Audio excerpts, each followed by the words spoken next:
اب میں شروع کر رہا ہوں سورہ انبیاء کا رکوع نمبر 6 اور 17ویں پارے کا بھی رکوع نمبر 6. حسب معمول مختصر لفظی ترجمہ ہوگا مختصر گرامر کے ساتھ. پھر اگر وقت بچا تو انشاءاللہ ہم اس کی تفسیر بھی شروع کریں گے. بسم اللہ الرحمن الرحیم. وَنُوحًا إِذْ نَادَى مِن قبل. اور نوح کا بھی تذکرہ کیجئے جب اس نے ہمیں پکارا پہلے سے. پہلے کا مطلب ابراہیم کے واقعے سے بھی پہلے، کیونکہ ابھی پیچھے ابراہیم علیہ السلام کا واقعہ گزرا نا، تو اللہ نے کہا من قبل، اس سے بھی پہلے ہمیں پکارا. فَاسْتَجَبْنَا لَهُ. ہم نے نوح کی پکار کو قبول کیا. فَنَجَّيْنَاهُ. ہم نے نوح کو نجات دی. وَأَهْلَهُ. اور اس کے گھر والوں کو بھی. من الکرب العظیم. بہت بڑی تکلیف سے. کرب اردو میں بھی استعمال ہوتا ہے کہ بھئی بڑی کرب و اذیت سے میں گزر رہا ہوں، بڑے کرب و اذیت سے گزر رہا ہوں. تو کرب تکلیف، بہت بڑی تکلیف سے ہم نے نوح کو نجات دی. وَنَصَرْنَاهُ. اور ہم نے نوح کی مدد کی. من القوم الذین. اس قوم سے. الذین کذبوا بآیاتنا. جو ہماری آیات کا انکار کیا کرتی تھی، جھٹلایا کرتی تھی. انہم کانوا قوم سوء. بے شک نوح کی قوم بری قوم تھی. فاغرقناہم. ہم نے غرق کر دیا انہیں. اجمعین. سب کے سب کو. وداود وسلیمان. اور داود اور سلیمان کا بھی تذکرہ کیجئے. اذ یحکمانی فی الحرث. جب وہ دونوں فیصلہ کر رہے تھے کھیتی کے معاملے میں. حکمہ یحکمو کا معنی فیصلہ کرنا، یحکمانی یضربانی کی طرح. جب دونوں فیصلہ کر رہے تھے فی الحرث، ایک کھیتی میں، یعنی ایک کھیتی کے کیس میں. اذ نفشت فیہ غنم القوم. غنم عربی میں بکری کو کہتے ہیں. نفشت کا معنی جانور کا بغیر کوئی مالک نہ ہو، اس کا کوئی رکھوالا نہ ہو، اور خود سے کھیتی میں گھس جانا. تو اذ نفشت فیہ. جب اس کھیتی میں گھس چکی تھی. غنم القوم. قوم کی بکریاں. غنم ریوڑ کو کہتے ہیں. بکریوں کا جو اس میں جنس ہے نا، پوری جو ایک ریوڑ ہے بکریوں کا، اس میں جب بکریاں گھس گئیں اس میں اور انہوں نے نقصان پہنچایا. وَكُنَّا لِحُكْمِهِمْ شَاهِدِينَ. اور ہم تھے ان کے فیصلے پر گواہ. حکمہم یعنی داؤد اور سلیمان جو فیصلہ کر رہے تھے، ہم اس پر گواہ تھے، ہم اس کو دیکھ رہے تھے کیا فیصلہ کرتے ہیں. فَفَهَّمْنَاهَا سُلَيْمَانَ. ہم نے سمجھ بوجھ عطا کر دی اس فیصلے کی سلیمان کو. فہم یفہم کا معنی سمجھنا، فہم یفہم تفہیماً کا معنی سمجھانا، یعنی ہم نے وہ فیصلہ سمجھا دیا سلیمان کو. وَكُلًّا آتَيْنَا. اور سب کو ہم نے، یعنی داؤد ہو یا سلیمان ہو، دونوں کو ہم نے دیا تھا حکماً وعلما. حکمت اور علم، یعنی علم اور حکمت تو ہم نے دونوں کو دی، لیکن اس خاص فیصلے میں ہم نے سلیمان کو زیادہ سمجھ عطا کی. تفسیر میں انشاءاللہ اس کی ڈیٹیل آئے گی. وَسَخَّرْنَا مَعَ دَاوُودَ الْجِبَالَ. اور ہم نے مسخر کر دیا داؤد علیہ السلام کے ساتھ پہاڑوں کو. ان کو مسخر کا معنی پہاڑوں کو ان کے تابع بنا دیا. کیسے بنا دیا؟ یسبحنا، کہ وہ اللہ کی تسبیح پڑھا کرتے تھے. سبح یسبح، تسبیح پڑھنا. یسبحنا یضربنا کی طرح. جبال چونکہ مؤنث ہے نا، اس لیے اس کے لیے یسبحنا مؤنث کا صیغہ آیا. وہ پہاڑ تسبیح پڑھا کرتے تھے. والطیر. اور پرندوں کو بھی ہم نے تابع کر دیا. وَكُنَّا فَاعِلِينَ. اور تھے ہم کرنے والے، یعنی یہ سارے کام ہم کر رہے تھے. وَعَلَّمْنَاهُ صَنْعَةَ لَبُوسٍ لَكُمْ. اور ہم نے سکھایا داؤد کو صنعت لبوس، زرہیں بنانے کی صنعت. لبوس لباس سے نکلا ہے. لباس پورے جسم پہ آتا ہے، تو لبوس بھی جو پورے جسم پہ زرہ آتی ہے نا، لوہے کا لباس، جنگی لباس. تو ہم نے داؤد کو وہ جنگی لباس سکھایا. لِتُحْصِنَكُمْ مِنْ بَأْسِكُمْ. تاکہ وہ جنگی لباس تمہیں بچا لے تمہاری لڑائیوں سے. باس لڑائی کو کہتے ہیں. جنگوں میں تمہاری حفاظت کا ذریعہ بنے. احسان کا معنی حصن کہتے ہیں نا، قلعے کو جو بچاتا ہے. تو احسن یحسن کا معنی بچانا، تاکہ وہ بچائے تمہیں تمہاری لڑائیوں میں. فہل انتم شاکرون. تو کیا تم میرا شکر ادا کرو گے. وَلِسُلَيْمَانَ الرِّيحَ. اور سلیمان کے لیے ہم نے ہوا کو مسخر کیا. عاصفۃً. تیز ہوا. ریح عاصف قرآن میں ہے نا، طوفانی ہواؤں کے لیے لفظ استعمال ہوا ہے. تجری بامرہ. جو سلیمان کے حکم سے چلتی تھی. الی الارض. ایسی زمین کی طرف. التی بارکنا فیہا. جس زمین میں ہم نے برکتیں رکھی تھی. وَكُنَّا بِكُلِّ شَيْءٍ عَالِمِينَ. اور ہم تھے ہر چیز پر عالمین، ہر چیز کو ہم جاننے والے تھے، یعنی ہمارے علم کے مطابق یہ سب کچھ ہو رہا تھا. وَمِنَ الشَّيَاطِينَ. اور شیاطین میں سے، یعنی شیطان سے مراد جنات. جنات کو بھی شیطان کہا جاتا ہے. اور جنات میں سے ہم نے مسخر کیے ان کے لیے. من، وہ جنات. یغوصون لہو. جو غوطے لگاتے تھے سلیمان کے لیے. غاص یغوسو کا معنی غوطے لگانا پانی کے اندر. وَيَعْمَلُونَ عَمَلًا اور عمل کرتے تھے عمل دون ذالک اس کے علاوہ، یعنی سمندروں میں غوطے لگانے کے علاوہ بھی کام کیا کرتے تھے. وَكُنَّا لَهُمْ حَافِظِينَ اور تھے ہم ان شیاطین کے حفاظت کرنے والے. حفاظت سے مراد محافظ، تاکہ وہ دائیں بائیں نہ جائیں، سرکش نہ بنے، یعنی ان کو کنٹرول کرنے والے. یہاں حفاظت کا معنی ان کو کنٹرول کرنے والے ہم تھے. وَأَيُّوبَ اور آپ ایوب کا بھی تذکرہ کیجئے. اِذْ نَادَى رَبَّهُ جب ایوب نے پکارا اپنے رب کو. کیا پکارا؟ انی کہ بے شک مجھے، مسنی الضر مسا چھونا، نی کا معنی مجھے، الضر مصیبت یعنی بیماری، کہ مجھے بیماری نے چھوا ہے یعنی مجھے بیماری پہنچی ہے. وَأَنْتَ أَرْحَمُ الرَّاحِمِينَ اور تو رحم کرنے والوں میں سب سے بڑا رحم کرنے والا ہے. فَاسْتَجَبْنَا لَهُ قرآن کہتا ہے ہم نے ان کی پکار کو سنا، ان کی دعا کو قبول کیا. فَكَشَفْنَا مَا ہم نے دور کر دیا، کشف کا معنی کھولنا، دور کرنا، ما وہ چیز بھی جو ان کے ساتھ تھی، یعنی ایوب کو کے ساتھ جو چیز تھی، جو بیماری تھی، وہ ہم نے دور کر دی. من ضرٍ یعنی تکلیف. یہ ماں کا بیان ہے نا، ماں کے لفظ میں ابہام ہے اور اس ابہام کو من کے ذریعے دور کیا جاتا ہے. ہم نے دور کر دی ماں وہ چیز بھی جو یا ایوب کے ساتھ تھی، من ضر یعنی بیماری. وَآتَيْنَاهُ أَهْلَهُ اور ہم نے عطا کیے ایوب کو، اہلہ ان کا اہل، وَمِثْلَهُمْ اور ان اہل کا مثل، معہم ان اہل کے ساتھ، یعنی ہم نے ان کے اہل و عیال ان کو لوٹا دیے، اور مثلہم ان اہل و عیال کے جیسا، معہم انہی اہل و عیال کے ساتھ مزید دے دیا ہم نے ان کو، یعنی ان کو ڈبل خاندان کر دیا ان کا. رحمتم من عندنا رحمت کرتے ہوئے اپنی طرف سے. وذکریٰ للعابدین اور عبادت گزاروں کے لیے نصیحت کا سامان بناتے ہوئے. یعنی یہ جو کام ہم نے کیے کہ ایوب علیہ السلام کو بیماری سے نجات دی، ان کا اہل بھی ان کو لوٹا دیا، اور اس اہل جیسا مزید اہل بھی دے دیا. یہ جو کام ہم نے کیے دو وجہ سے کیے، ایک رحمتم من عندنا اپنی طرف سے رحمت کی وجہ سے، اور عبادت گزاروں کی نصیحت کے لیے، یعنی اس لیے تاکہ عبادت گزاروں کو نصیحت ہو کہ دیکھو اللہ کی عبادت کے کیسی برکتیں ملتی ہیں. وَإِسْمَاعِيلَ وَإِدْرِيسَ وَذَا الْكِفْلِ اور آپ اسماعیل کا تذکرہ بھی کیجئے، ادریس کا بھی، اور ذو الکفل پیغمبر گزرے ہیں، ان کی زیادہ تفصیل ہمیں نہیں ملتی قرآن و سنت میں اور احادیث میں. کل من الصابرین یہ سب کے سب صبر کرنے والوں میں سے تھے. وَأَدْخَلْنَاهُمْ فِي رَحْمَتِنَا اور ہم نے ان کو داخل کر دیا اپنی رحمت میں. إِنَّهُمْ مِنَ الصَّالِحِينَ یہ سب نیک لوگوں میں سے تھے. وَذَنُّونِ اور آپ مچھلی والے کا بھی تذکرہ کریں. نون مچھلی کو کہتے ہیں، ذا کا معنی والا، جیسے ذو مال ذا مال ہے نا، یہ مال والا. وَذَنُّونِ اور مچھلی والے کا بھی تذکرہ کیجئے. إِذْ ذَهَبَ جب وہ گیا، مغاضباً غضبناک ہوتے ہوئے، یعنی اپنی قوم پر ان کو غصہ آیا اور غضبناک ہو کے وہ نکلے. فَظَنَّ اور ان کو یہ گمان ہوا، أَلَّن نَقْدِرَ عَلَيْهِ کہ ہمیں ہرگز اس پر قدرت نہیں ہوگی، یعنی وہ ہمارے بارے میں یہ سمجھ بیٹھے کہ ہم ان کو پکڑیں گے نہیں. دیکھیں یہاں قدرت کا معنی یہ ہے جب کسی کو کسی پر قدرت ہوتی ہے نا تو وہ غلطی پہ پکڑ لیتا ہے اس کو. تو یہاں یہ مطلب نہیں ہے کہ یونس علیہ السلام کو یہ تھا کہ اللہ کو ہم پہ قدرت ہی نہیں ہے، ظاہر ہے یہ تو کفر ہے. تو یہاں قدرت کا حاصل معنی مراد ہے، قدرت کے لوازمات میں سے ہے کہ جس کو قدرت ہوتی ہے تو وہ اس کو پکڑتا بھی ہے غلطی پر عام طور پر. تو کیا ترجمہ ہوگا کہ مچھلی والے کو یہ گمان ہوا کہ ہمیں مچھلی والے پر قدرت ہی نہیں ہے، یعنی گویا ہم مچھلی والے کو کچھ بھی نہیں کہیں گے، پکڑیں گے ہی نہیں اس کو. تفسیر میں اس کی ڈیٹیل بتاؤں گا انشاءاللہ.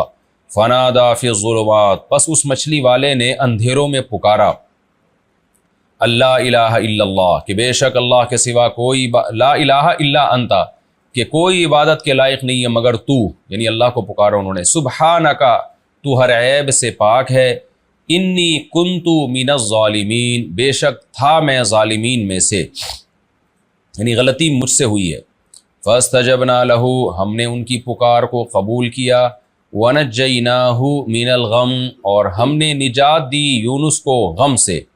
وکذالک ننجی المؤمنین اور اسی طرح ہم ایمان والوں کو نجات دیا کرتے ہیں. وزکریا اور زکریا کا تذکرہ بھی کیجئے، اذ نادا ربہ جب اس نے اپنے رب کو پکارا، ربی اصل میں تھا ربی اے میرے رب، لا تذرنی فردن نہ چھوڑ مجھ کو اکیلا، وذر یذرو کئی بار یہ لفظ آ چکا ہے چھوڑنا، لا تذرنی مت چھوڑ تو مجھ کو، فردن فرد اکیلے کو کہتے ہیں نا ایک فرد آیا ہے کہ دو افراد ہیں، وَأَنْتَ خَيْرُ الْوَارِثِينَ اور تو سب سے بہترین وارث ہے، وارثوں میں سب سے بہترین وارث تو ہے، فَاسْتَجَبْنَا لَهُ ہم نے زکریا کی پکار کو قبول کیا، وَوَهَبْنَا لَهُ يَحْيَا اور ہم نے عطا کیا زکریا کو یحییٰ، ہبہ کیا، گفٹ میں دیا، وَأَصْلَحْنَا لَهُ اور ہم نے اصلاح کر دی زکریا کے لیے، زوجہ ان کی زوجہ کی، یہ زوج کا لفظ عربی میں شوہر پر بھی اس کا اطلاق ہوتا ہے اور بیوی پر بھی، لیکن زوجہ یہ صرف بیوی کو کہا جاتا ہے،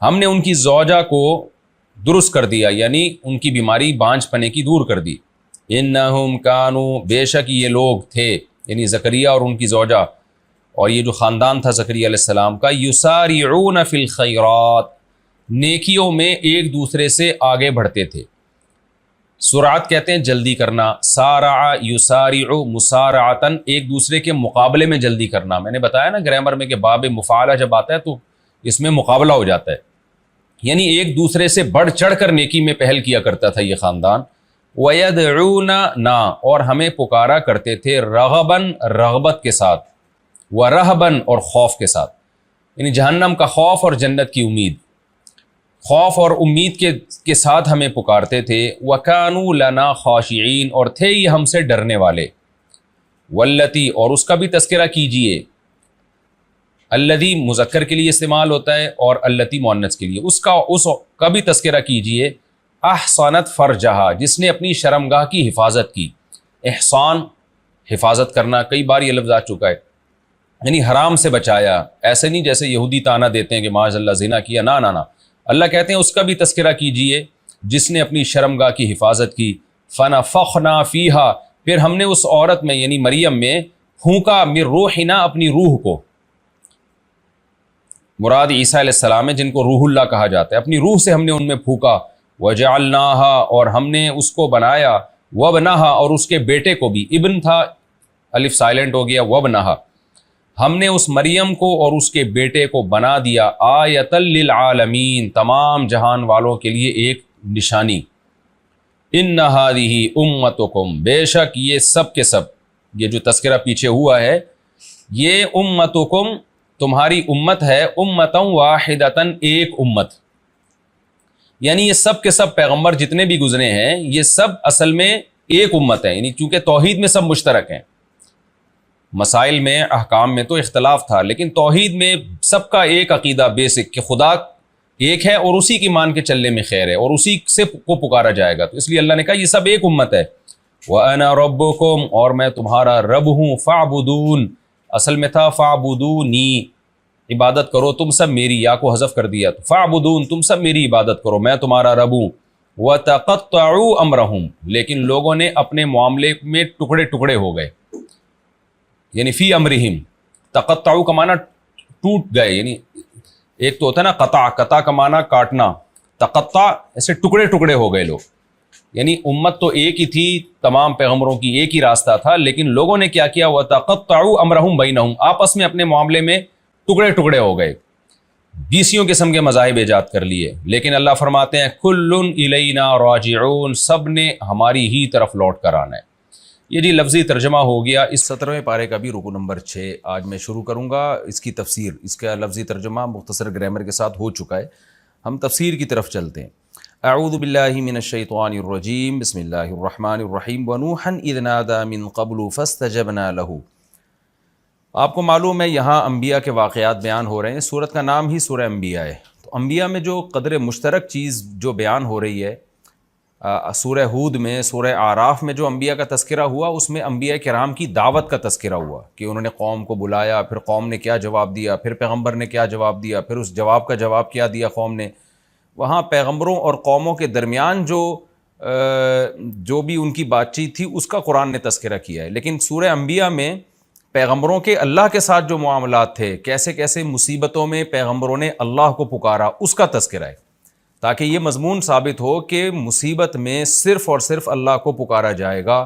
تمام پیغمبروں نے مشکلات میں اللہ کو پکارا ہے اور اللہ نے ان کی مشکلات کو دور کیا ہے۔ تو اس حوالے سے یہ صورت قرآن کی دوسری صورتوں سے ممتاز ہے۔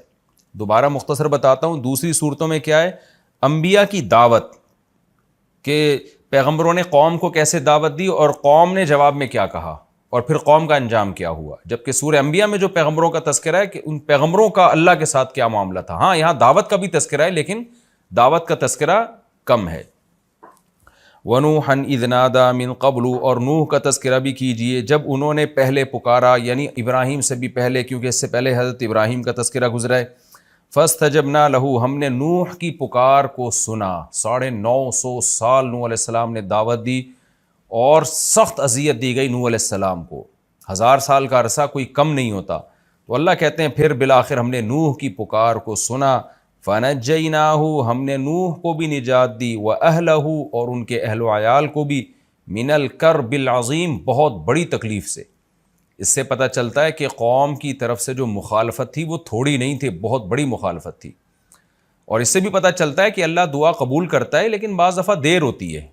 ایک مقولہ ہے نا کہ اللہ کے ہاں دیر ہے اندھیر نہیں ہے۔ تو نوح علیہ السلام تو کب سے دعائیں مانگ رہے ہوں گے، لیکن 950 سال کے بعد جا کے اللہ نے نوح علیہ السلام کو اس بدبخت قوم سے اللہ نے نجات دی۔ وَنَصَّرْنَاهُ مِنَ الْقَوْمِ الَّذِينَ كَذَّبُوا بِآيَاتِنَا، اور ہم نے مدد کی نوح کی اس ایسی قوم سے جو ہماری آیتوں کو جس نے جھٹلایا تھا۔ إِنَّهُمْ كَانُوا قَوْمَ سَوْءٍ، اللہ کہتے ہیں واقعی بڑی بری قوم تھی۔ فَأَغْرَقْنَاهُمْ أَجْمَعِينَ، ہم نے ساری قوم کو تباہ و برباد کر دیا، غرق کر دیا۔ وَدَاوُودَ وَسُلَيْمَانَ، اور اے نبی آپ داؤد اور سلیمان کا بھی تذکرہ کیجئے۔ اِذْ يَحْكُمَانِ فِي الْحَرْثِ، جب وہ دونوں ایک کھیتی کے بارے میں فیصلہ کر رہے تھے۔ احادیث میں، روایات میں اس کی تفصیل ہے، وہ یہ ہے کہ داؤد علیہ السلام بادشاہ تھے، سلیمان علیہ السلام آپ کے بیٹے اور جانشین تھے، ولی عہد تھے۔ آپ کے پاس ایک کیس آیا کہ ایک بکریوں کا ریوڑ پورا گھس گیا ایک کھیت میں اور بہت نقصان پہنچایا اس نے کھیت کو۔ اب جو کھیت کا مالک تھا وہ کیس لے کر آ گیا داؤد علیہ السلام کے پاس کہ بھئی اس کی بکریاں میرے کھیت میں گھسی ہیں اور مجھے نقصان ہوا ہے تو میرے نقصان کی تلافی کی جائے۔ تو بکریوں کا مالک بھی پہنچ گیا۔ تو داؤد علیہ السلام نے قیاس کے مطابق فیصلہ کیا، سیدھا وہ فیصلہ یہ تھا کہ بھئی بکریوں نے جتنا نقصان پہنچایا ہے، کیونکہ یہ غلطی بکریوں کے مالک کی ہے، اس کا کام تھا اپنے ریوڑ کی حفاظت کرنا، اس نے حفاظت نہیں کی، بکریوں نے گھس کے کھیت میں جو نقصان پہنچایا تو تمام کا تمام تاوان یہ بکریوں کا مالک بھرے گا۔ لیکن کمال کی بات یہ تھی کہ وہ تاوان اتنا زیادہ آ رہا تھا جو بکریوں کی ریوڑ کی قیمت کے برابر تھا، یعنی اتنا فصلوں کو نقصان ہو گیا تھا کہ اس فصل سے جو آمدن ہوتی وہ بکریوں کی قیمت کے برابر تھی۔ لہذا طے یہ ہوا کہ سلیمان حضرت داؤد نے یہ طے کیا کہ بھئی اب پوری بکریاں ہی اٹھا کے اس کو دے دی جائیں، یعنی ریوڑ پورا ہی اس کو دے دیا جائے، یعنی ظاہر اب قیمت دو یا بکریاں دے دو، بات ایک ہی ہے۔ تو اب یہ فیصلہ 100% انصاف پر مبنی تھا، لیکن اس میں بکریوں کے مالک کا نقصان بہت زیادہ تھا۔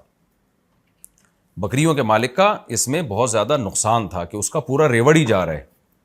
تو حضرت سلیمان علیہ السلام نے صلح کا راستہ اختیار کیا۔ انہوں نے فرمایا کہ نہیں، ہمارا مقصد یہ ہے کہ ہم جو کھیت کا مالک ہے اس کے نقصان کی تلافی بھی ہو، اصل مقصد تو یہ ہے، بکریوں کے مالک کو نقصان پہنچانا ہمارا مقصد نہیں ہے، بلکہ ہمارا بنیادی مقصد یہ ہے کہ جو کھیت میں جو نقصان ہوا ہے کسان کا یا زمیندار کا، وہ اس نقصان کی تلافی ہو جائے۔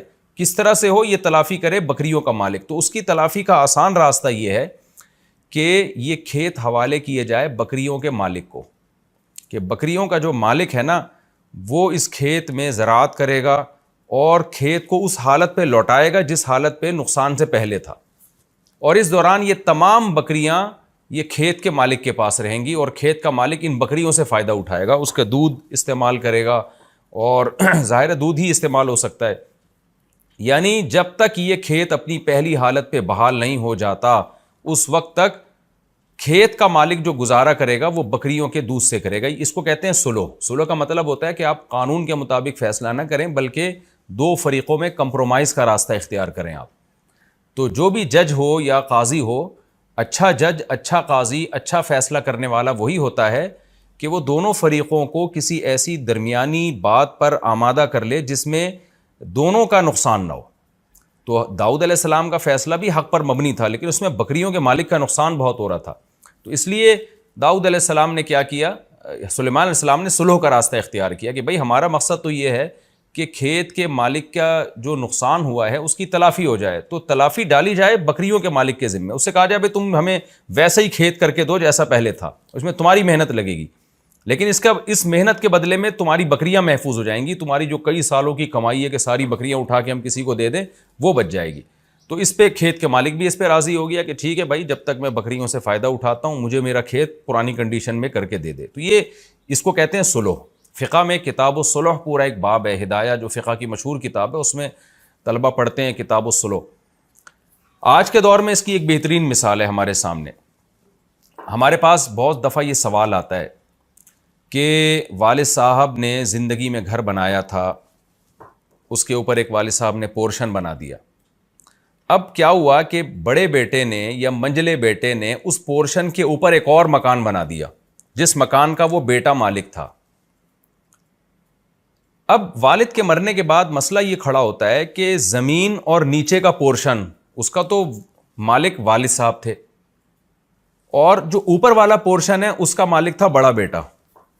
اب شریعت یہ کہتی ہے، قانون یہ کہتا ہے، مفتی جب فتویٰ دے گا تو یہ فتویٰ دے گا کہ بھائی اوپر والا پورشن جس بیٹے کا ہے، چونکہ وہ زمین کا مالک نہیں ہے، حتیٰ کہ مکان کی چھت کا بھی وہ مالک نہیں ہے جو نیچے والا مکان ہے، تو شرعی طور پر اس کی حیثیت یہ بنتی ہے کہ اوپر والے شخص نے نیچے والی زمین کو عاریتاً لیا ہوا ہے، یعنی استعمال کے لیے لیا ہوا ہے.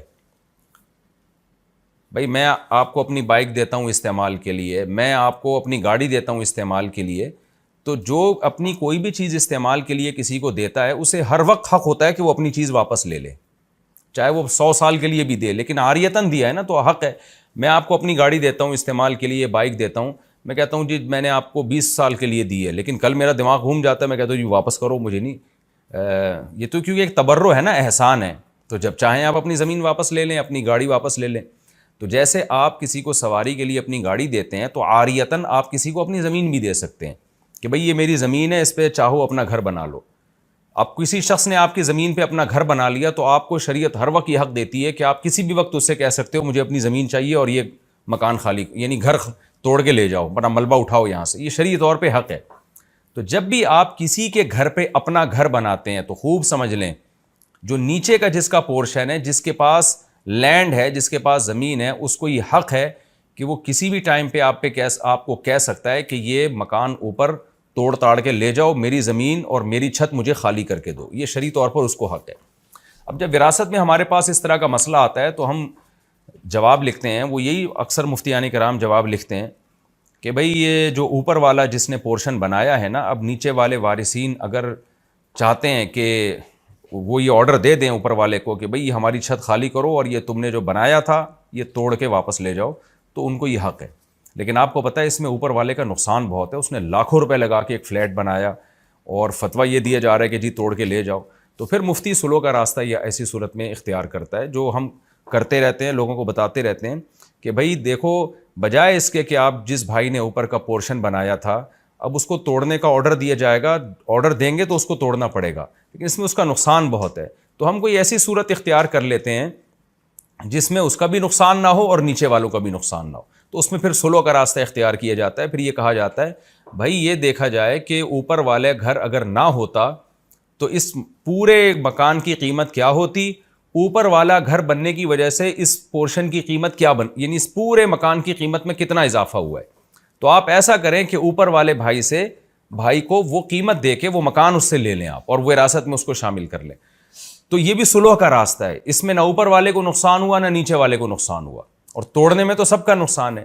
تو بعض دفعہ شرعی قانون ایک طرف رہنمائی کر رہا ہوتا ہے، لیکن جو ماہر مفتی ہوتے ہیں یا ماہر قاضی ہوتے ہیں وہ صلح کا راستہ اختیار کرتے ہیں تاکہ دونوں فریقوں میں سے کسی کو بھی نقصان نہ ہو اور جو مقصد تھا نقصان سے بچانا وہ حاصل ہو جائے.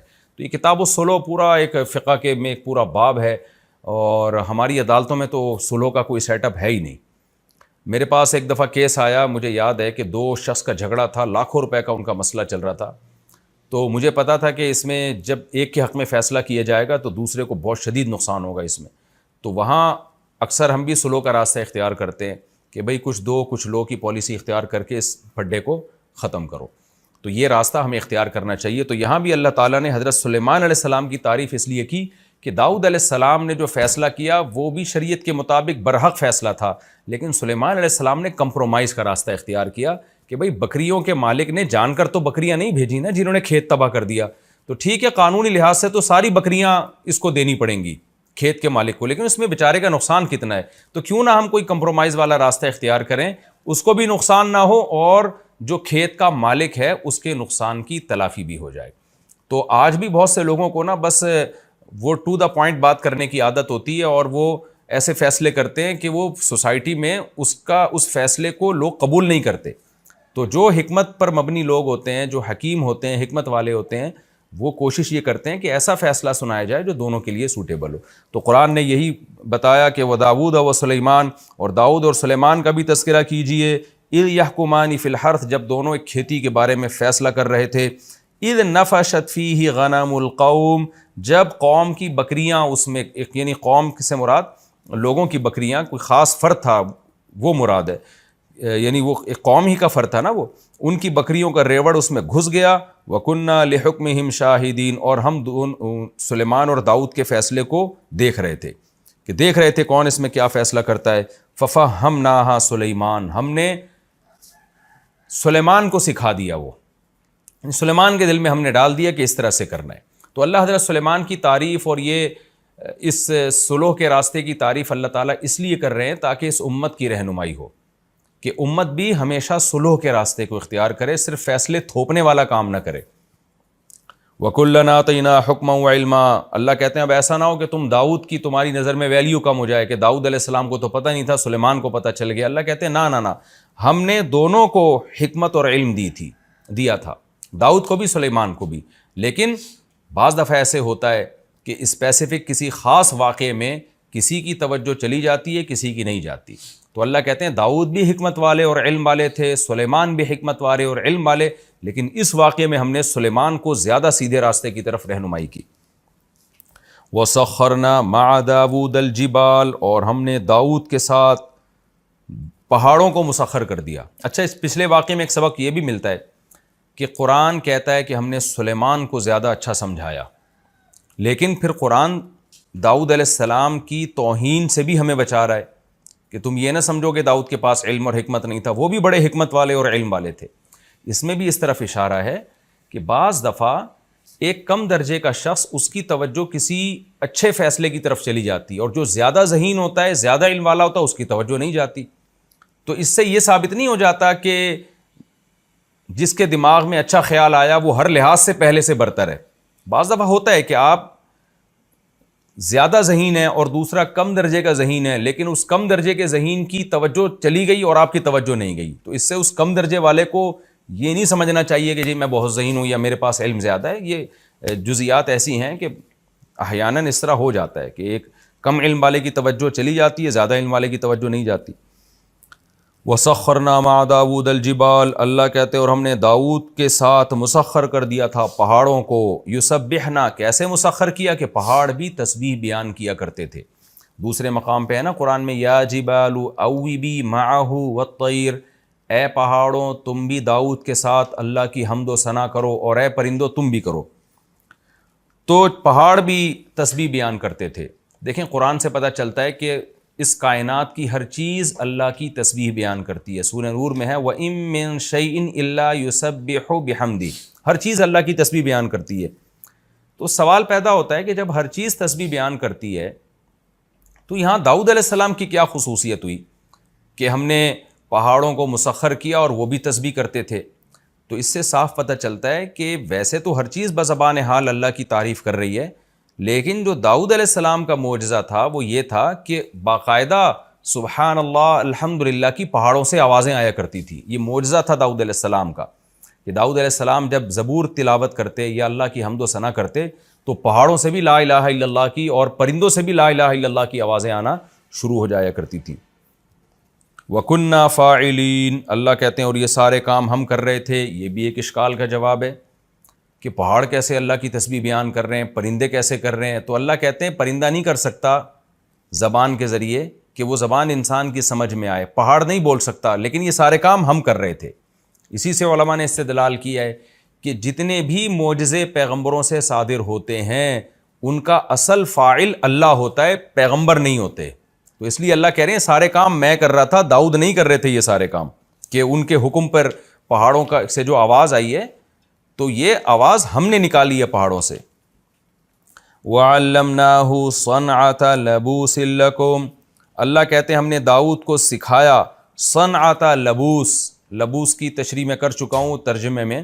زرہیں جو جنگی لباس ہوتے ہیں نا، سر سے پاؤں تک انسان لوہے کا لباس پہن کے وہ ڈھک جاتا ہے، پھر دشمن کے لیے آپ کو تلوار تیر کے ذریعے نقصان پہنچانا بہت مشکل ہوتا ہے. تو اللہ کہتے ہیں ہم نے اے لوگو تمہارے لیے، یعنی اے بنی اسرائیل یا اے اہل اسلام تمہارے لیے، تمہارے کا مطلب ان کا فائدہ ہم سب اٹھا رہے ہیں. جب زرہیں ایجاد ہو گئیں تو سب نے فائدہ اٹھایا اس کا. تمہارے لیے ہم نے یہ سب صنعت داؤد کو سکھائی. لِتُحْصِنَكُم مِّن بَأْسِكُم، تاکہ یہ زرہیں تمہیں تمہاری لڑائیوں میں محفوظ کریں. تو داؤد علیہ السلام کو اللہ نے زرہیں بنانا بھی سکھایا. فَهَلْ أَنْتُمْ شَاكِرُونَ، اللہ کہتے ہیں بتاؤ اب تم شکر ادا کرو گے. اس آیت سے یہ بھی پتہ چلتا ہے کہ دنیاوی علم کی بھی اللہ کی نظر میں بڑی ویلیو ہے. اب یہ زرہیں بنانا اور پہننا یہ جنگوں میں ڈیفنس کے کام آتی ہے یہ چیز. تو اللہ نے داؤد علیہ السلام کو یہ سب چیزیں سکھائیں تاکہ آپ جنگ میں اپنا دفاع مضبوطی سے کر سکیں. تو آج بہت سے لوگ افراط و تفرید کا شکار ہیں. کچھ لوگ دین کے علم کی ان کی نظر میں ویلیو ہی نہیں ہے، یہ ہمارا لبرل طبقہ ہے. اور کچھ لوگ صرف دین کے علم ہی کو علم مانتے ہیں، دنیا کے علم کو کوئی حیثیت ہی نہیں دیتے. یہ بھی غلو کا شکار ہیں. تو قرآن میں جہاں دین کے علم کی فضیلت ہے وہاں دنیاوی علم کی بھی فضیلت ہے. ظاہر ہے تو دنیا کا علم تھا نا، زرہیں بنانا اور جنگوں میں استعمال کرنا. تو جو بھی قوم اپنے ڈیفنس کے لیے محنت کرتی ہے، کوشش کرتی ہے، ٹیکنالوجی میں ترقی کرتی ہے، اس زمانے کی یہ ٹیکنالوجی ہی تھی. کیونکہ قرآن میں دوسرے مقام پر آتا ہے وَقَدِّرْ فِي السَّرْدِ، ہم نے لڑیاں جوڑنا سکھائیں داؤد علیہ السلام کو. کیونکہ یہ ایسے ہی دیسی طریقے سے نہیں ہوتا کہ جی ایک پلیٹ لا کے ادھر ویلڈنگ کر دی، ادھر ویلڈنگ کر کے آپ نے ایک خول چڑھا لی اپنے اوپر. بازو ہیں آپ کے، جوائنٹس ہیں آپ کے، اس کو موو کرنا ہے. یہ تو قدر فی السرد، اللہ کہتے ہیں ہم نے ان کو لڑیوں کو جوڑنا سکھایا داؤد علیہ السلام کو. تو اس طرح سے انہوں نے زرہیں بنائی تاکہ جنگوں میں ہمارے کام آئیں. آگے اللہ فرماتے ہیں وَلِي سُلَيْمَانَ الرِّيحَ، اور ہم نے سلیمان کے لیے ہوا کو مسخر کر دیا عاصفتاً، بڑی طوفانی ہوا تھی. اچھا قرآن میں ایک جگہ آتا ہے کہ رخان نرم ہوا تھی، اور ایک جگہ آتا ہے تیز ہوا تھی، عاصفہ تیز ہوا. تو علماء نے تطبیق دی ہے کہ وہ رفتار کے لحاظ سے تیز تھی لیکن اسموتھ ہونے کے اعتبار سے وہ نرم تھی. کیونکہ تیز ہوا ہلا دیتی ہے انسان کو، ڈرا دیتی ہے انسان کو، اٹک پٹک کر دیتی ہے.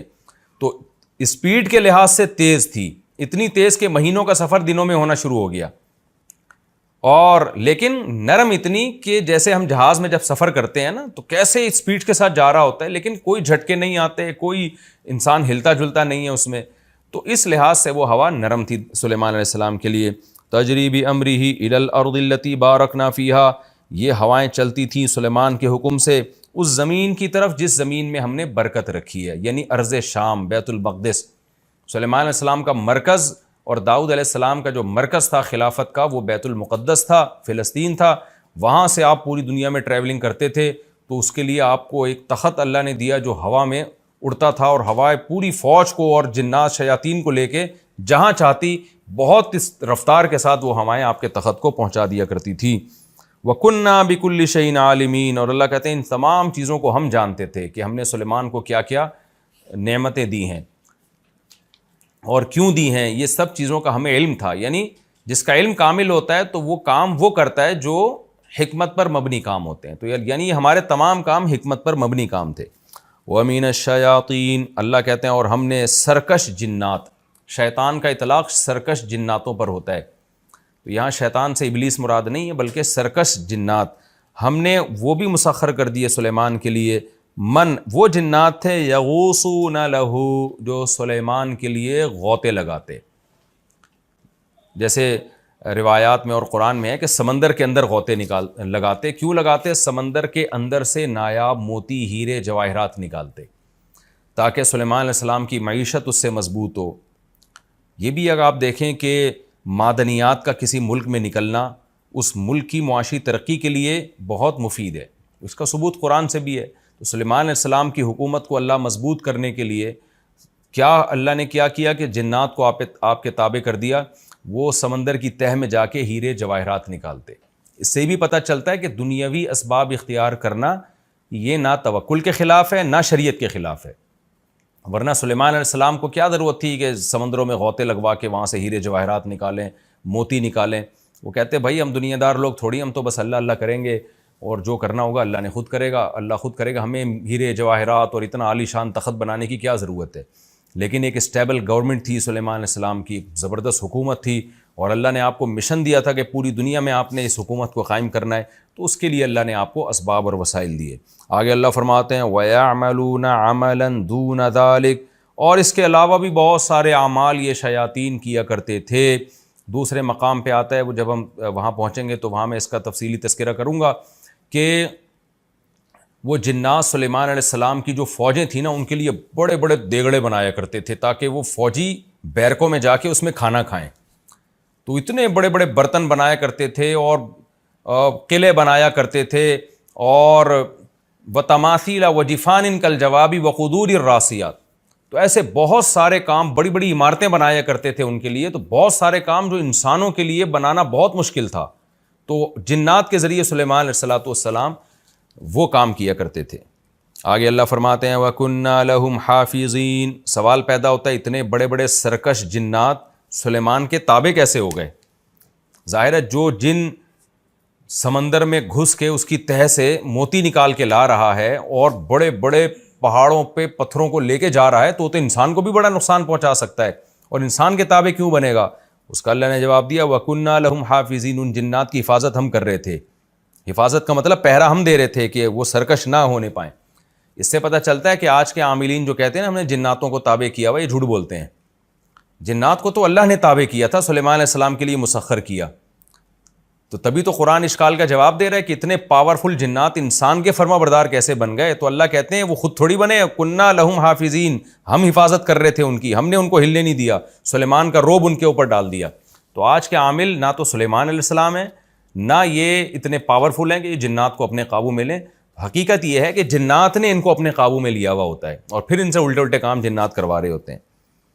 وَأَيُّوبَ إِذْ نَادَىٰ رَبَّهُ. اللہ کہتے ہیں ایوب کا بھی تذکرہ کیجئے، ان کی بھی پکار ہم نے سنی. اِذْ نَادَىٰ رَبَّهُ، جب انہوں نے اپنے رب کو پکارا. أَنِّي مَسَّنِيَ الضُّرُّ، اے اللہ مجھے بیماری پہنچی ہے. وَأَنْتَ أَرْحَمُ الرَّاحِمِينَ، تو رحم کرنے والوں میں سب سے زیادہ رحم کرنے والا ہے.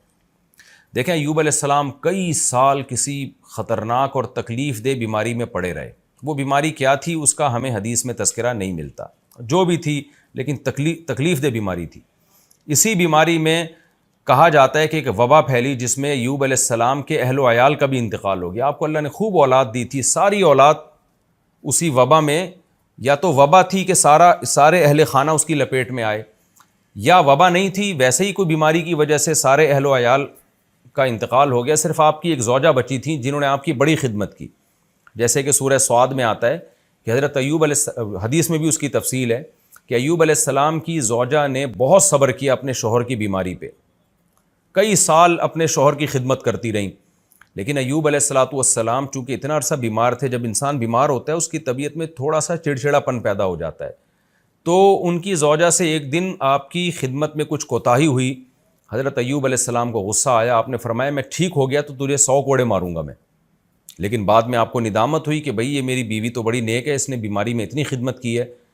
جب ٹھیک ہو گئے نا تو اب پریشان کہ اللہ میں تو اپنی قسم اور پیغمبر قسم کے بھی کبھی بڑا خیال کرتے ہیں کہ میں کیسے اس خدمت گزار بیوی کو جو ہے 100 کوڑے ماروں. اب اپنی قسم کو دیکھتے اور اپنی بیوی کو دیکھتے تو اللہ نے آپ کو حیلہ بتایا وَخُذْ بِيَدِكَ ضِغْثًا فَاضْرِبْ بِهِ وَلَا تَحْنَثْ. اے ایوب تو اپنی زبان کی بھی لاج رکھ، قسم بھی پوری کر لے، اور ہم قسم پوری کرنے کا طریقہ بتاتے ہیں کہ ایک جھاڑو لے جس میں 100 تنکے ہوں، ایک ہی دفعہ بیگم کو مار دے بس. تو بیگم کو بھی پتا ہو کہ بھئی اللہ نے ہیلا بتایا تاکہ قسم میں بری ہو جائیں. تو ایوب علیہ السلام نے ایسے ہی کیا. تو اللہ نے حضرت ایوب علیہ السلام کی زوجہ کی بھی رعایت کی اور ایوب علیہ السلام کی بھی رعایت کی. باقی سارا خاندان حضرت ایوب علیہ السلام کا وفات پا گیا. تو آپ کو تنہائی محسوس ہوتی تھی، لیکن اس طویل بیماری میں اور ان تنہائی کے ایام میں اولاد جب آپ سے چھین لی گئی، سب کی موت واقع ہو گئی، تو ایوب علیہ السلام صبر کرتے رہے. تو قرآن نے ایوب علیہ السلام کے بارے میں فرمایا انا وجدناہ صابرا، ہم نے بڑا صبر والا پایا. آج تھوڑی سی پریشانی آتی ہے، خودکشی کی باتیں، منہ سے غلط باتیں. ایوب علیہ السلام کی ساری اولاد کا انتقال ہو گیا اور تنہا ہو گئے، صرف ایک زوجہ بچی تھیں جو خدمت کرتی تھیں، اور طویل عرصہ بیماری میں. تو قرآن کہتا ہے پھر ایوب نے ہمیں پکارا انی مسنی الضر، اے اللہ مجھے بہت مصیبت پہنچ چکی ہے. یعنی پیغمبر کا بھی صبر ایک انتہا کو پہنچتا ہے اور اللہ بھی اتنا آزماتا ہے. اے اللہ میں بہت مشکل میں ہوں. وَأَنْتَ أَرْحَمُ الرَّاحِمِينَ، تو رحم کرنے والوں میں سب سے زیادہ رحم کرنے والا، یعنی تو مجھ پہ ترس کھا. دیکھیں دعائیں تو ایوب علیہ السلام اس وقت سے ہی مانگ رہے ہوں گے نا جب سے بیمار ہیں. پیغمبر تو دعائیں مانگنے میں بخل تھوڑی کرتے ہیں، لیکن یہ وہ دعا ہے جو بہت ہی عاجزی کے ساتھ نکلی. مسنی الضر، بیماری کا لفظ نہیں کہا کہ مجھے بیماری پہنچی ہے، مطلب مصیبت پہنچی ہے مجھے بہت زیادہ، اور تو مجھ پر رحم کر. تو اللہ کہتے ہیں فاستجبنا لہ، ہم نے ان کی دعا کو قبول کیا. اللہ چاہتے پہلے دن قبول کر لیتے، لیکن اللہ اپنے نیک بندوں کو بعض دفعہ طویل آزمائش میں ڈالتے ہیں اور پھر اللہ ان کی دعاؤں سے اس آزمائش کو دور کرتے ہیں. اللہ فرماتے ہیں فاستجبنا لہ، ہم نے ایوب کی دعا کو قبول کیا. فکشفنا ما بہ من ضر، جو مصیبت ان کو پہنچی تھی وہ ہم نے ان سے دور کر دی. کشف کا معنی جیسے بادل چھٹ جاتے ہیں نا، تو کشف کا معنی ایسے کھول دینا. وَآتَيْنَاهُ أَهْلَهُ، اور ہم نے ان کو ان کا اہل لوٹا دیا، یعنی گھر والے لوٹا دیے. وَمِثْلَهُمْ مَعَهُمْ، اور ان گھر والوں جتنے اور زیادہ. اب اس کی دو تفسیریں کی گئی ہیں کہ اس آیت کا کیا مطلب ہے. ایک مطلب تو یہ بیان کیا گیا ہے کہ جو گھر والے ان کے انتقال کر گئے تھے، جو اولاد ان کی دنیا سے چلی گئی تھی، اللہ نے ان کو دوبارہ زندہ کر دیا اور اس جیسی مزید اولاد دے دی اللہ نے. یعنی آپ کی نسل میں اللہ نے ڈبل اضافہ کر دیا تاکہ اور آپ کا گھر آباد ہو جائے اور آپ کو اولاد مل جائے. تو یہ بھی مطلب بیان کیا گیا، لیکن زیادہ راجح مطلب دوسرا ہے. وہ یہ ہے کہ اللہ نے آپ کو، جو بچے مر گئے تھے ظاہر ہے وہ تو مر گئے، اللہ کا قاعدہ یہی ہے کہ جو موت جس کو آ جاتی ہے اللہ دوبارہ زندہ نہیں کرتے. لیکن ایوب علیہ السلام کی تنہائی دور کرنے کے لیے اللہ نے بہت جلدی آپ کو اتنی ہی اولاد اور دے دی. وَمِثْلَهُمْ مَعَهُمْ، اور ان جیسی مزید دے دی. یعنی پہلے جتنے آپ کی اولاد تھی اب اس سے ڈبل اولاد اللہ نے آپ کو دے دی. تو یہ بھی اللہ کی بہت بڑی نعمت. تو اس سے بھی آپ اندازہ لگائیں تو کہ اللہ تعالیٰ تو خاندان کے بڑے ہونے کو بہت بڑی نعمت قرار دے رہا ہے، اولاد کے دگنے ہونے کو اور زیادہ اولاد ہونے کو اتنی بڑی نعمت قرار دے رہا ہے کہ ایوب علیہ السلام کی اللہ نے ایسے پکار سنی کہ ان کے اہل چھین لیے تو اللہ نے اور زیادہ اولاد آپ کو دے دی. اور آج فیملی پلاننگ والے کیسا دماغ خراب کیا ہوا انسانوں کا، اور ہمارے پڑھا لکھا طبقہ کیسا فطرت کا باغی ہو گیا اور ان نعروں سے کتنا متاثر ہے، اور اپنے گھروں کو ان لوگوں نے نسل روک کے کیسا بے رونق کر دیا ہے. میں بار بار جب جاتا ہوں نا مالداروں کے گھروں میں، جب بھی میں جاتا ہوں مالداروں کے گھروں میں اور بڑے بڑے بنگلے دیکھتا ہوں اور دیکھتا ہوں ان کے ایک آدھ سے زیادہ بچہ نہیں ہے، تو مجھے بار بار یہ آیت یاد آتی ہے نسوا اللہ فانساہم انفسہم. یہ اللہ کو بھول گئے، اللہ نے ان کو اپنے فائدے کی چیزیں بھلا دی. تو ان کے گھروں کی رونقیں ختم ہو گئی، محبتیں ختم ہو گئی نسل روک روک کے. بس ایک ہی چیز دماغ میں خناس بھر گیا ہے کہ پیسہ پیسہ پیسہ پیسہ پیسہ، نسل روکو تاکہ پیسہ بچاؤ ورنہ بھوکے مر جائیں گے. تو اس کا عذاب ان کے اوپر یہ آیا ہے کہ نہ ان کے داماد ہوتے ہیں، نہ ان کی بہویں ہوتی ہیں، نہ بڑھاپے میں ان کے پوتے نواسے ہوتے ہیں، بس ایک آدھ بچہ اور ہزار ہزار گز کے بنگلے اور دیواریں ان کو کھا رہی ہوتی ہیں. تو یہ اللہ نے کتنا بڑا فضل کیا کہ ہمیں اسلام کی نعمت دی اور ہمیں ہدایت دے دی تاکہ ہم ان مغرب کے ان زہریلے نعروں سے متاثر نہ ہو. یہ بڑے زہریلے نعرے ہیں جو بڑے میٹھے شیرے میں رکھ کے نا لالی پاپ ہمیں دی جا رہی ہے اور یہ بتایا جا رہا ہے کہ یہ تمہارے فائدے کی چیزیں. حقیقت میں اس سے آپ کا خاندان تباہ ہو رہا ہے، آپ کی محبتیں تباہ ہو رہی ہیں. تو ایوب علیہ السلام کے پر اللہ نے کتنا بڑا احسان کیا. اللہ کہتے ہیں ہم نے مزید اولاد بھی دی اور اس سے جتنی تھی اس کا ڈبل کر کے دے دی ہم نے اولاد. آگے اللہ فرماتے ہیں وَآتَيْنَاهُ أَهْلَهُ وَمِثْلَهُمْ مَعَهُمْ رَحْمَةً مِّنْ عِنْدِنَا، یہ سب کام ہم نے اس لیے کہ اپنی طرف سے رحمت کرتے ہوئے، کیونکہ ایوب نے کہا تھا اے اللہ تو ارحم الراحمین ہے.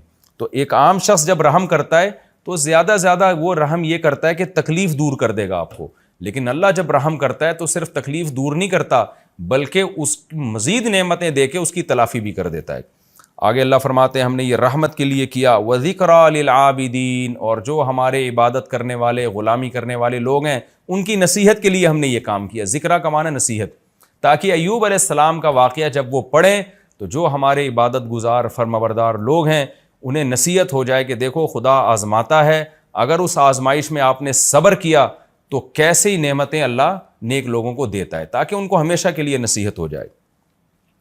آگے اللہ فرماتے ہیں وَإِسْمَاعِيلَ وَإِدْرِيسَ وَذَا الْكِفْلِ، اور آپ اسماعیل، ادریس اور ذو الکفل کا بھی تذکرہ کیجیے. حضرت ذو الکفل کے بارے میں صحیح احادیث میں ہمیں زیادہ معلومات نہیں ملتی، بس اتنا ہے کہ قرآن کے سیاق و سباق سے پتہ چلتا ہے کہ یہ بھی کوئی پیغمبر تھے.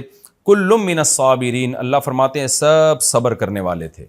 اسماعیل علیہ السلام کا صبر تو مشہور ہے کہ کیسے ان کی گردن پہ چھری رکھی، انہوں نے کہا صبر کروں گا میں. ادریس علیہ السلام بھی صبر والے پیغمبر تھے، اس کی تفصیل ہمیں نہیں ملتی احادیث اور قرآن میں.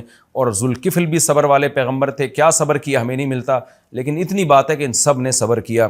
اللہ فرماتے ہیں کل من الصابرین، یہ سب صبر کرنے والے لوگ تھے. وَأَدْخَلْنَاهُمْ فِي رَحْمَتِنَا، ان سب کو ہم نے اپنی رحمت میں داخل کیا. إِنَّهُمْ مِنَ الصَّالِحِينَ، یہ سب کے سب نیک لوگوں میں سے تھے.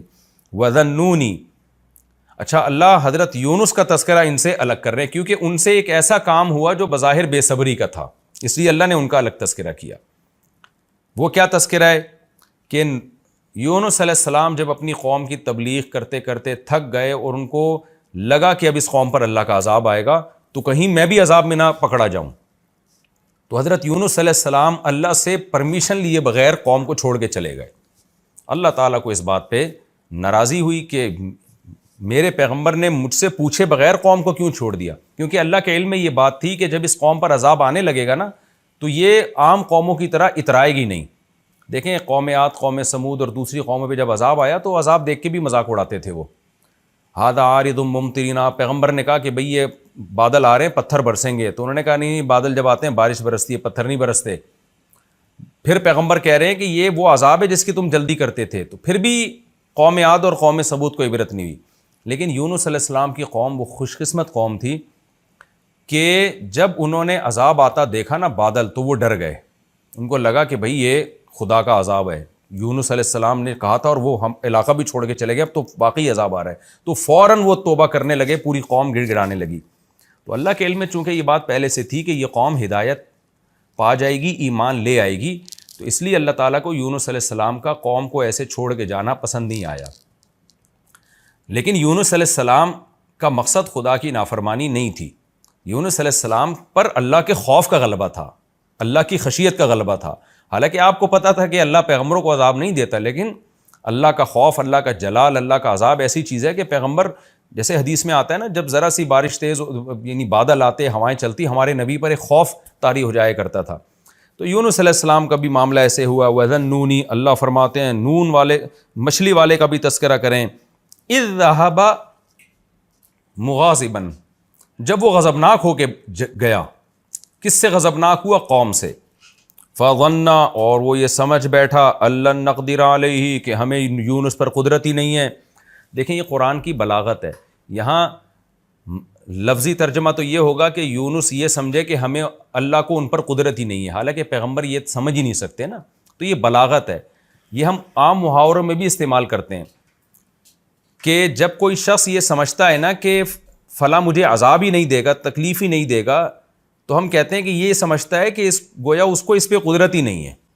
تو اس سے مقصد یہ نہیں ہوتا کہ قدرت نہیں ہے، مقصد یہ ہوتا ہے جس کو قدرت ہوتی ہے تو وہ سزا بھی دیتا ہے، تو جس کو قدرت نہیں ہوتی وہ سزا نہیں دیتا. تو اصل مقصد قرآن کے بیان کرنے کا یہ ہے کہ یونس علیہ السلام یہ سمجھے کہ اللہ آپ کو اس غلطی پہ، اس مسٹیک پہ سزا نہیں دے گا.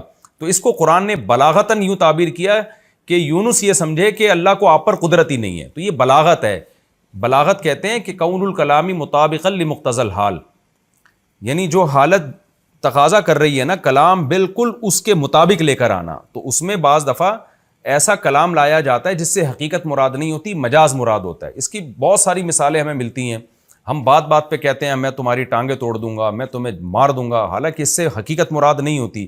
اور حدیث میں بھی یہ ملتا ہے، نبی صلی اللہ علیہ وسلم نے بعض دفعہ صحابی سے فرمایا ثقلت کا امک، تمہاری ماں تمہیں روئے، تم کیسا کام کر رہے ہو، یعنی تم گم ہو جاؤ اور تمہاری ماں تمہیں روئے۔ حالانکہ نبی کسی کو بد دعا نہیں دے سکتے کہ تم گم ہو جاؤ اور تمہاری ماں تمہیں یاد کر کر کے روئے۔ تو یہ محاورے ہوتے ہیں، اس سے حقیقت مراد نہیں ہوتی، ہر کلام میں ہوتے ہیں یہ۔ تو قرآن بھی چونکہ عربی زبان میں نازل ہوا تو وہی محاورے اس میں استعمال ہوئے جو عربی میں استعمال ہوتے تھے۔ تو قرآن کہتا ہے فَظَنَّ أَن لَّن نَّقْدِرَ عَلَيْهِ، یونس یہ سمجھے کہ ہمیں یونس پر قدرت ہی نہیں ہے اور ہماری پکڑ سے وہ بچ نکلیں گے، حالانکہ ایسا نہیں ہے، لیکن بچ نہ نکلے اور بالآخر مچھلی کے پیٹ میں چلے گئے۔ فَنَادَىٰ فِي الظُّلُمَاتِ، اندھیروں میں پھر یونس نے ہمیں پکارا۔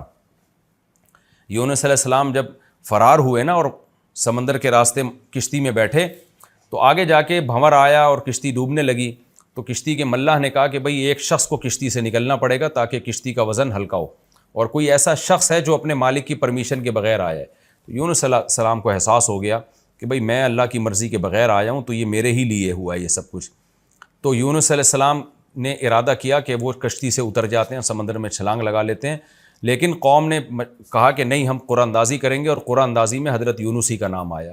تو یونس علیہ السلام کو کشتی سے کیسی بڑی آزمائش، آپ دیکھیں سمندر کی موجوں میں کوئی چلا جائے تو کتنی بڑی آزمائش ہے۔ تو یونس علیہ السلام نے سمندر میں میں چھلانگ لگائی، مچھلی منہ کھول کے کھڑی ہوئی تھی، مچھلی نے آپ کو نگل کے سمندر کی تہہ میں لے گئی۔ اب قرآن کہتا ہے کئی اندھیروں میں اللہ نے یونس علیہ السلام کو وحی نہیں کی کہ اے یونس تو نے غلطی کی ہے، نہ یونس علیہ السلام کو خود احساس ہو گیا۔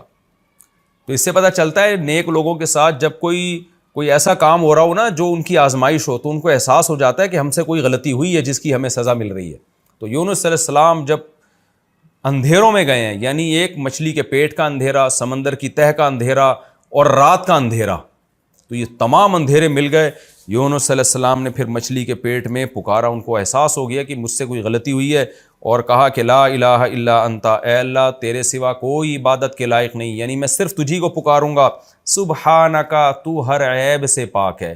کیا مطلب میرے ساتھ جو تو نے یہ معاملہ کیا کہ مجھے سمندر کی تہہ میں پہنچا دیا، کشتی سے نکلوا دیا، تو یہ میرا قصور ہے، تیرا قصور نہیں ہے، کیونکہ تو عیب سے پاک ہے۔ انی کنت من الظالمین، اور ظالم میں ہی ہوں۔ تو یہ بھی توبہ کا ایک طریقہ ہوتا ہے کہ اپنی غلطی کا اعتراف کر لینا۔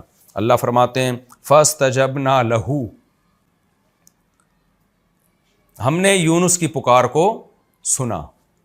کتنی بڑی فضیلت ہے دعاؤں کی۔ آج سارا زور لوگوں نے وظیفوں پہ اور روحانی ٹوٹکوں پہ لگایا ہوا ہے، دعائیں مانگنے کا رواج ختم ہو گیا۔ یونس علیہ السلام نے لا الہ الا انت سبحانہ کی تسبیح نہیں پڑھی تھی وہاں بیٹھ کے، وظیفے کے طور پہ نہیں پڑھا تھا، دعا مانگی تھی اللہ سے۔ ایوب علیہ السلام نے اللہ سے دعا مانگی، زکریا علیہ السلام نے اللہ سے دعا مانگی۔ تو آج دعاؤں کو فوکس نہیں کر رہے لوگ۔ اللہ کہتے ہیں ہمیں پکارا، ہماری حمد و ثنا کی، فاستجبنا لہ، ہم نے یونس کی پکار کو قبول کیا، ونجیناہ من الغم، اور جس غم میں یونس مبتلا تھے، کتنا بڑا غم، کیسا خوف، سمندر کے بیچ میں جائیں کیسا خوف ہوتا ہے، وہ اللہ کہتے ہیں ہم نے یونس کو اس غم سے نجات دی۔ کیسے نجات دی؟ دوسرے مقام پر آتا ہے کہ مچھلی آئی اور سمندر کے کنارے ایسے اگل دیا مچھلی نے آپ کو، اور پھر اللہ نے آپ کے قریب ایک درخت پیدا کر دیا، فوراً اس درخت کی چھاؤں میں آپ کو سکون ملا۔ پھر اللہ کہتے ہیں ہم نے ان کو آپ کی قوم کی طرف دوبارہ بھیجا۔ وَنَجَّيْنَاهُ مِنَ الْغَمِّ، اللہ کہتے ہیں ہم نے آپ کو غم سے نجات دی۔ وَكَذَلِكَ نُنْجِي الْمُؤْمِنِينَ، اور اسی طرح ہم ایمان والوں کو نجات دیا کرتے ہیں۔ کیا مطلب؟ جن کا خدا پہ ایمان ہوتا ہے، بے ایمانوں کو نہیں، بے ایمانوں کی دعائیں قبول نہیں ہوتی۔ آج تو ہماری دعائیں بے اثر ہو گئی ہیں، اس کی وجہ یہ ہے کہ ہمیں اللہ پر ایمان ہی ختم ہو گیا ہے۔ ہم تو ٹرائی کر رہے ہوتے ہیں کہ قبول ہو گئی تو ٹھیک ہے، نہیں ہوئی تو چلو مانگنے میں کیا جا رہا ہے۔ تو دعاؤں میں وہ جان اور وہ طاقت ہمارے ختم ہو چکی ہے۔ تو اللہ نے فرماتے ہیں وَكَذَلِكَ نُنْجِي الْمُؤْمِنِينَ، ہم ایمان جو ہم پر اعتماد کرتے ہیں، ایمان لاتے ہیں، اس طرح سے ہم ان کو نجات دیتے ہیں، یعنی تمام ناکامیوں کے اسباب کے ہوتے ہوئے ہم ان کو کامیاب کر دیتے ہیں۔ وَزَكَرِيَّا إِذْ نَادَى رَبَّهُ، اور زکریا کو بھی یاد کیجئے جب اس نے اپنے رب کو پکارا، اور کیا کہا؟ ربی لا تذرنی فردن، اے اللہ تو مجھے اکیلا مت چھوڑ۔ بوڑھے ہو چکے ہیں، بال سفید ہو چکے ہیں، بیوی 90-100 سال کی وہ بھی بڑھیا، لیکن اللہ تعالیٰ فرماتے ہیں کہ ہمیں زکریا نے پکارا، اے اللہ تو مجھے اکیلا مت چھوڑ، وانت خیر الوارثین، اور تو سب سے بہتر وارث ہے، یعنی اصل میں تو میرا وارث تو ہی ہے۔ وارث کا مطلب سب کے جانے کے بعد جو رہتا ہے وہ تو ہی رہتا ہے، لیکن میں چاہتا ہوں کہ دنیا کے لحاظ سے بھی میرا کوئی وارث بنے، میری کوئی اولاد بنے جو کہ باپ کی وارث ہوتی ہے۔ یعنی میں جو وارث چاہ رہا ہوں تو یہ مطلب نہیں ہے کہ میں تجھے وارث نہیں سمجھتا، اصل وارث تو ہی ہے، لیکن دنیا کے لحاظ سے مجھے وارث چاہیے، لہذا مجھے اکیلا مت چھوڑ۔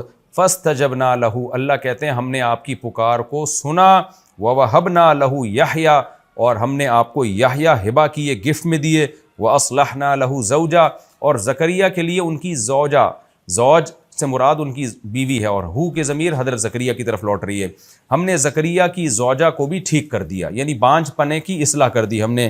انہم کانوا یسارعون فی الخیرات، اس لیے کہ یہ خاندان نیکیوں میں ایک دوسرے سے آگے بڑھا کرتا تھا، اور ہمیں امید اور خوف کے ساتھ یدعوننا پکارا کرتا تھا، وکانوا لنا خاشعین، اور ہم سے ڈرا کرتا تھا۔ تو اس کی برکت سے اس خاندان پر ہم نے احسان کیا، اور بڑھاپے میں ان کو ہم نے اولاد دی۔ انبیاء کا تذکرہ چل رہا تھا، اللہ تعالیٰ نے ایوب علیہ السلام کا ذکر کیا کہ ان کو بیماریوں میں انہوں نے مجھے پکارا، میں نے ایوب علیہ السلام کی پکار کو قبول کیا۔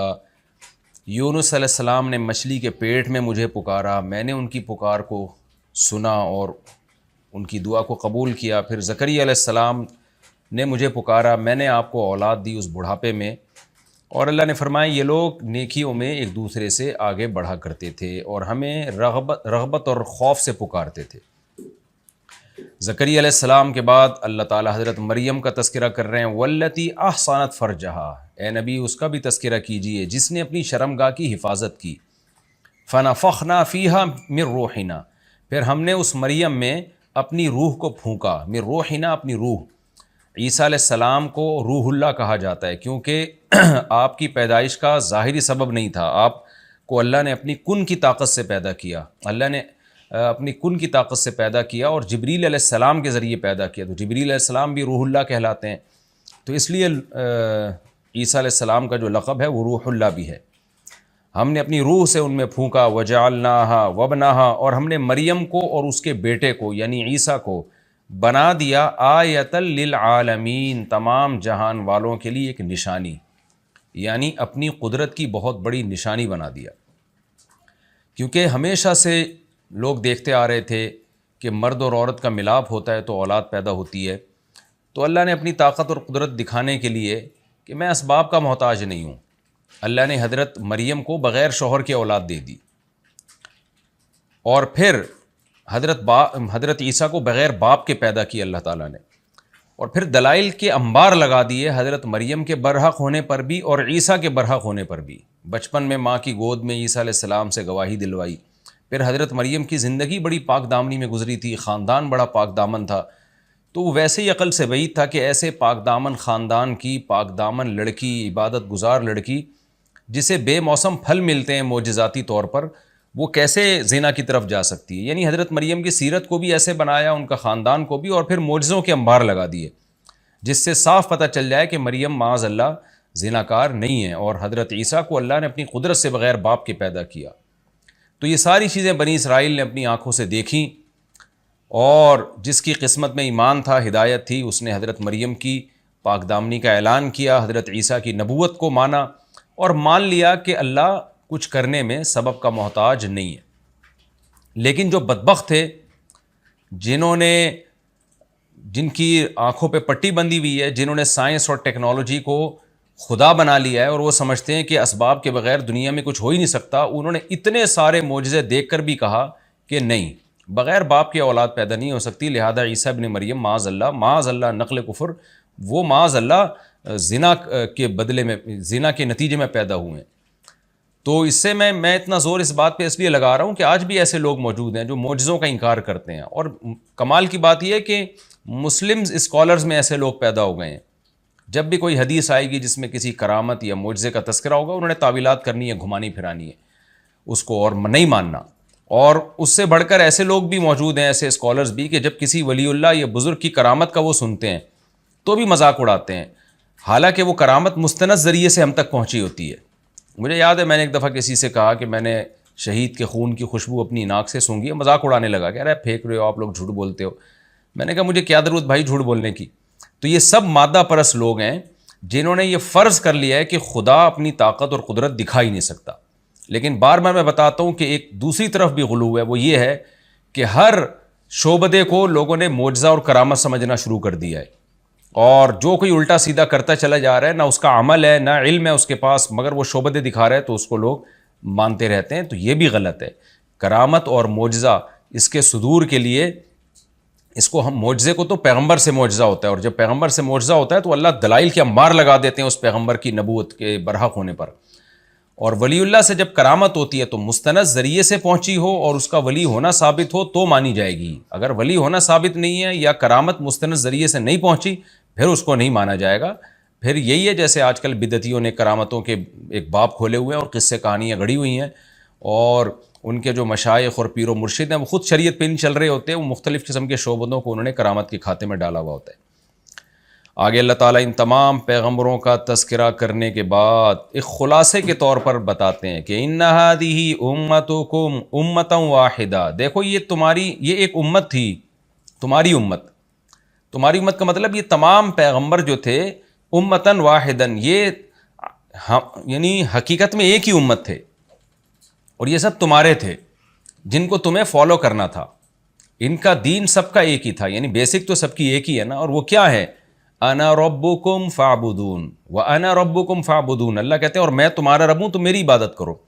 تو تمام پیغمبر امت واحدہ ہیں کیونکہ سب کی دعوت میں توحید ہے, سب کی دعوت مشترکہ ہے کہ توحید ایک خدا کی ماننی ہے, اور خدا سب کچھ کر سکتا ہے, تو سب کی ایک ہی دعوت ہے. لیکن قرآن کیا کہتا ہے؟ وَتَقَطَّعُوا أَمْرَهُمْ بَيْنَهُمْ, لوگوں نے اپنے معاملے میں اختلاف پیدا کر دیا. پیغمبر تو سب ایک ہی دعوت لے کر آئے, ایک خدا کی ماننا ہے, وہی مختار کل, وہی مشکل کشا, وہی عالم الغیب, تمام خدائی صفات اس اکیلے اللہ کے لیے. لیکن اللہ فرماتے ہیں وَتَقَطَّعُوا أَمْرَهُمْ بَيْنَهُمْ, لوگوں نے آپس میں اختلاف شروع کر دیا, پیغمبروں کی دعوت سے ہٹنا شروع ہو گئے. کسی نے بتوں کو کی پوجا شروع کر دی, کسی نے عیسیٰ کو اللہ کا بیٹا کہہ دیا. تو جتنی نوعیت کے شرک دنیا میں ہوئے یہ سب وہ لوگ تھے جو پیغمبروں کی دعوت سے ہٹے ہیں, اور پیغمبروں کی دعوت اور ان کا مشن ایک ہی تھا. آگے اللہ فرماتے ہیں ان سب نے معاملوں میں اختلاف کیا لیکن کل الینا راجعون, سب نے ہماری طرف ہی لوٹ کر آنا ہے. نتیجہ یہ نکلے گا جو پیغمبروں کی دعوت پہ چلے گا تو ہم اس کو بخشیں گے, جو نہیں چلے گا اس کو جہنم میں ڈال دیں گے.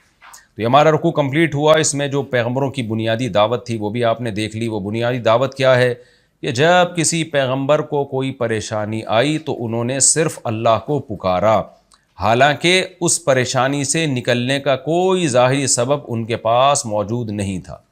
تو یہ اس رکوع کا جو ہے نا سینٹرل آئیڈیا آپ جسے کہہ سکتے ہیں وہ ہے کہ ہر مصیبت میں صرف اللہ کو پکارا جائے گا.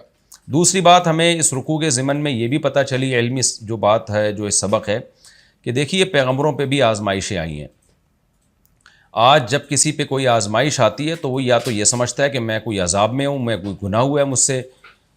جو خوش عیشی میں ہو لوگ سمجھتے ہیں نیک آدمی ہے. ضروری نہیں بھائی, ہو سکتا ہے جو برا ہو اس کو اللہ نے عیش کی زندگی دی ہو تاکہ ڈھیل دیں اللہ اس کو, اور جو نیک ہو اللہ نے اس کو پریشانیوں میں ڈال دیا ہو تاکہ وہ گڑ گڑائے اور اللہ اس کی خطاؤں کو معاف کریں. تو دنیا کی خوشی کو دیکھ کر یہ سمجھنا کہ اللہ اس بندے سے خوش ہے یہ بھی دھوکہ ہے, اور دنیا میں کسی کو غمزدہ دیکھ کے یہ سمجھنا کہ اللہ اس سے ناراض ہے یہ بھی غلط ہے. پیغمبروں پہ بھی آزمائشیں آئی ہیں. تو دوسرا سبق ہمیں یہ ملتا ہے. تیسرا سبق ہمیں یہ ملتا ہے کہ بسا اوقات فوراً آزمائش دور نہیں ہوتی, تو ہم نے مایوس نہیں ہونا ہے. ایوب علیہ السلام کتنے عرصے سے دعائیں مانگ رہے ہوں گے اور کتنی پریشانیوں میں تھے. زکریا علیہ السلام کب سے دعائیں مانگ رہے تھے, کتنے طویل عرصے سے اولاد مانگ رہے تھے, اللہ نے دی کتنے عرصے کے بعد جا کے. تو یہ اللہ کی مرضی ہے کب دعا قبول کرتا ہے. لیکن ایک لفظ یاد کر لینا چاہیے, والعاقبۃ للمتقین. قرآن کہتا ہے انجام, اچھا انجام نیک لوگوں کا ہی ہوگا. حالت کو مت دیکھو, فیوچر تمہارا ہی اچھا ہوگا اگر تم صبر کرتے ہو. تو تیسری بات ہمیں اس رکوع میں یہ پتہ چلی کہ ہمیں اللہ نہ کرے ہم پہ کوئی پریشانی آ جائے تو صبر کرنا ہے, اور پریشانی اللہ اپنی مرضی سے دور کرے گا, ہم نے مانگتے رہنا ہے, انجام اچھا ہوگا انشاءاللہ. اور چوتھی بات ہمیں یہ بھی پتہ چلتی ہے کہ جنات کو سلیمان علیہ السلام کا تابع اللہ نے بنایا تھا. یہ جو عامل لوگ کہتے ہیں نا ہم یوں جنات کو یوں کر لیتے ہیں یوں کر لیتے ہیں، وہ سلیمان علیہ السلام خود تابع نہیں بنا سکتے تھے، اللہ نے بنایا. تو آج کے عاملین جنات کو کیسے کنٹرول میں لے لیتے ہیں؟ تبھی تو قرآن کہہ رہا ہے وَكُنَّا لَهُمْ حَافِظِينَ، ہم تھے جنات کے محافظ. اور ایک اہم ترین بات ہمیں اس رکوع میں یہ بھی پتہ چلی کہ اولاد کی کثرت کتنی بڑی نعمت ہے. اللہ نے حضرت ایوب علیہ السلام سے اولاد چھینی تو اللہ کہتے ہیں میں نے ڈبل اولاد دے دی. کوئی فیملی پلاننگ کے نظریات کا ڈسا ہوا وہاں ہوتا، وہ کہتا ہے اللہ نے ایوب علیہ السلام کو گویا ٹینشن میں ڈال دیا. تو آج ہم کفر کو فالو کر رہے ہیں، نیچر سے بغاوت کر رہے ہیں. جب نیچر سے انسان ہٹتا ہے تو اس کی ترجیحات ہی تبدیل ہو جاتی ہیں. تو یہی حال ہو گیا ہے کہ نیچر سے جب انسان ہٹتا ہے تو اسے شہد اور دودھ کے بجائے نشے میں مزہ آتا ہے، چرس میں مزہ آتا ہے، شراب جیسی بدبودار چیز میں مزہ آتا ہے، اور نکاح کو چھوڑ کر زنا میں لطف آتا ہے اس کو، تو اور ہومو سیکچولیٹی کی طرف جاتا ہے اس کا دماغ. تو یہ سب چیزیں فطرت سے بغاوت کا نتیجہ ہیں. تو اسلام دین فطرت ہے. ہمیشہ قرآن نے اولاد کی کثرت کو ایک نعمت کے طور پہ بیان کیا ہے. تو ہمیں ان فیملی پلاننگ کے نظریات سے متاثر ہو کر اپنے خاندانوں کو، اپنی خوشیوں کو تباہ کرنے کی بالکل ضرورت نہیں ہے. یہ چند اسباق تھے اس رکوع میں جو میں نے آپ کو بتایا. اچھا، ایک بہت اہم ترین کہ سلیمان علیہ السلام اور داؤد علیہ السلام نے فیصلہ کیا، دونوں کا فیصلہ ٹھیک تھا، لیکن اللہ نے سلیمان علیہ السلام کے فیصلے کی زیادہ تعریف کی. وجہ کیا تھی؟ اس میں صلح کا راستہ تھا. تو یہ بھی ہمیں ایک نقطے کی بات پتہ چلتی ہے کہ خاندانی جھگڑے یا اور دوسرے کیسز جو ہمارے پاس آتے ہیں تو سوائے صرف صحیح فیصلہ سنا دینا یہ کوئی کمال نہیں ہوتا. آج کل تو ویسے یہ بھی کمال ہے کیونکہ لوگ صحیح فیصلہ بھی نہیں سناتے، جھوٹ بولتے ہیں، اپنے مفاد کو دیکھ کے غلط فیصلے کرتے ہیں. لیکن اصل چیز یہ ہے کہ آپ صلح کا راستہ اختیار کریں، ایسا راستہ جس میں دونوں کے لیے سہولت ہو، دونوں کا اس میں فائدہ ہو. تو یہ چند اسباق تھے اس رکوع میں. ہمیں ملتے ہیں اب میں اگلا رکوع شروع کرتا ہوں اور وہ ہوگا سورہ انبیاء کا آخری رکوع.